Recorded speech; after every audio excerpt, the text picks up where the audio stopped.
அது எனக்கு மிகவும் மகிழ்ச்சிகரமாக இருக்கிறது. நியூ ஜெர்சியிலே நான் இசை நிகழ்ச்சி நடத்துவது இதில் முதல் தடவை அல்ல. இருந்தாலும் இன்று ஒரு விசேஷம் என்னவென்றால் 50 வருடம் நான் இசையமைப்பாளர் அந்த நிறைவு தினத்தை கொண்டாடுகின்ற வகையிலே இந்த சுற்றுப்பயண நிகழ்ச்சி ஏற்பாடு செய்யப்பட்டிருக்கிறது.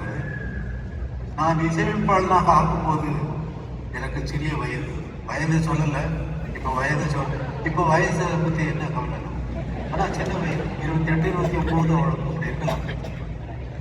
அதற்கு முன்னால் நான் இசையமைப்பாளராக ஆவதற்கு முன்னால் அண்ணனுடன் சிறு வயதிலிருந்தே ஹார்மோனியம் பண்ணி அவர் பாட, அவர் கட்சி பிரச்சார பாடல்களை பாட நான் ஹார்மோனியம் வாசிப்பது, ஹார்மோனியம் தெரியாமலேயே ஹார்மோனியம் வாசித்து அவருடன் 20,000 கச்சேரிகளுக்கு மேலாக நான் 20,000 ஊர்களிலே